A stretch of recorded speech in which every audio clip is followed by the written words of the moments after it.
Après la Bible, l'arche de Noé s'échoua au sommet du mont Ararat. C'est le héros mythique Aïk, descendant de Noé, qui donna son nom au pays Ayastan. Il s'agit de l'Arménie. Cette culture dont l'histoire a été parsemée d'invasions, de destructions et de massacres a été sauvée par l'opiniâtreté de son peuple. Résolument attaché à sa terre, il lui a permis de conserver ses traditions, sa foi et une petite partie de son territoire historique. Ce territoire de l'Arménie d'aujourd'hui, ça ne représente qu'une toute petite partie de l'ère de diffusion de la culture arménienne dans l'histoire. On peut dire que la République représente à peine 10% de cette ère de diffusion. C'est donc une culture qui s'est développée sur tout l'est de l'Anatolie et le sud du Caucase. Et si on regarde bien une carte, on voit que cet endroit du globe, c'est vraiment l'endroit le plus oriental, le plus avancé de la culture occidentale. C'est aussi l'endroit le plus occidental de la culture orientale. Et vraiment, cette notion de rencontre de deux cultures, de deux civilisations, de deux religions, aussi christianisme et islamisme, c'est vraiment ce qui a marqué toute l'histoire de l'Arménie et qui nourrit encore sa culture aujourd'hui.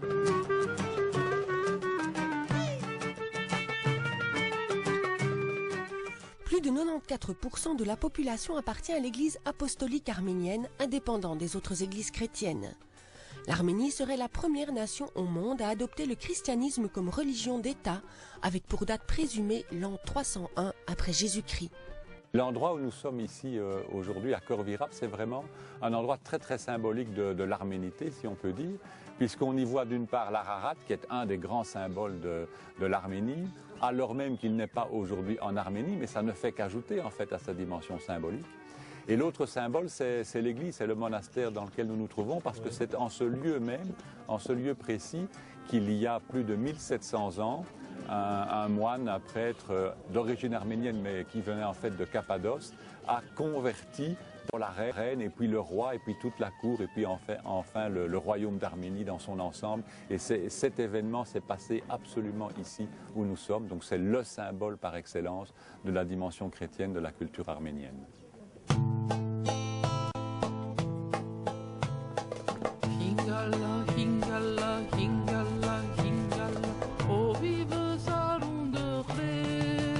Bernard est philologue, homme de texte, il étudie les langues orientales anciennes.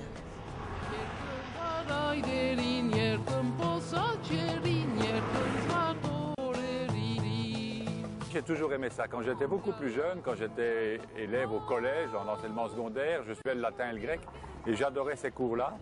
Et je prenais un plaisir particulier à sentir que petit à petit, j'étais capable d'avoir accès à un texte écrit il y a 1500, 2000, 2500 ans, dans une langue qui n'est pas la mienne, et simplement d'ouvrir le livre, de lire ce texte, de le déchiffrer si c'est une autre écriture, et de le comprendre sans l'aide d'une grammaire ou d'un dictionnaire. C'est vraiment pour moi un plaisir intellectuel parce qu'on a l'impression qu'on rentre dans le monde de l'autre, dans la culture de l'autre. Et ça, c'est vraiment ce qui m'a motivé et qui m'a décidé à me spécialiser dans ces matières-là à l'université de Louvain, en Belgique, parce que dans cette université, il y a un institut, ce qu'on appelle l'Institut orientaliste, qui est depuis très très longtemps, depuis plus de 150 ans, spécialisé dans l'enseignement et la recherche dans le domaine des langues anciennes de l'Orient.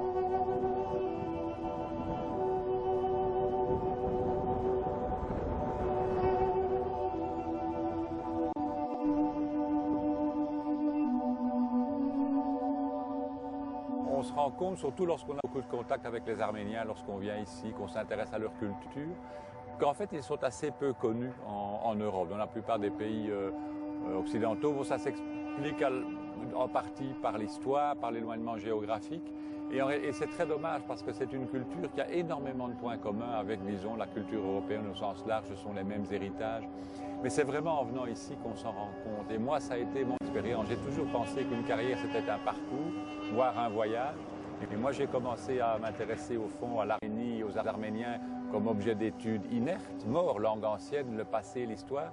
Mais en venant ici, en les rencontrant de plus en plus, au fond, ils ont donné corps ou chair et sang, si vous voulez, à mon objet d'étude. Et donc, c'est en ça qu'une carrière est un parcours. Je pars d'une étude de choses anciennes pour m'intéresser de plus en plus aux choses modernes et pour en fait ouvrir l'objet arménien sur l'ensemble de l'Europe.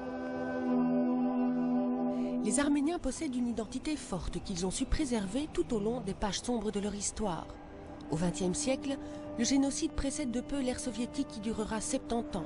C'est en 1991 que la plus petite république fédérée de l'URSS proclame enfin son indépendance. L'Arménie, depuis son indépendance, a dû complètement se restructurer. Elle a dû d'abord complètement modifier ses législations qui n'étaient pas du tout adaptées. Elle est devenue membre de l'OMC, de l'Organisation mondiale du commerce. Ça a été une première étape.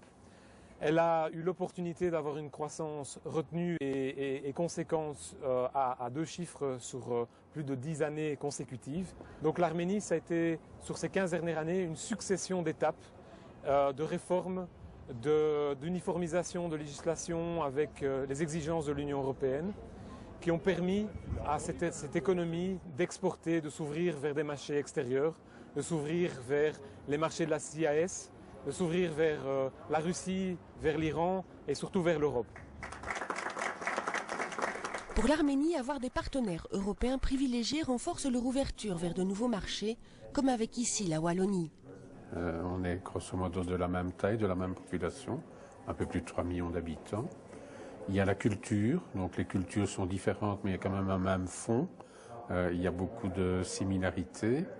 Il y a également le fait qu'on est dans des zones différentes et que autant la Wallonie peut être une porte d'entrée dans l'Union européenne pour l'Arménie, autant l'Arménie peut être une porte d'entrée pour la Wallonie sur la grande zone constituée par la Russie et d'une certaine manière le Moyen-Orient aussi.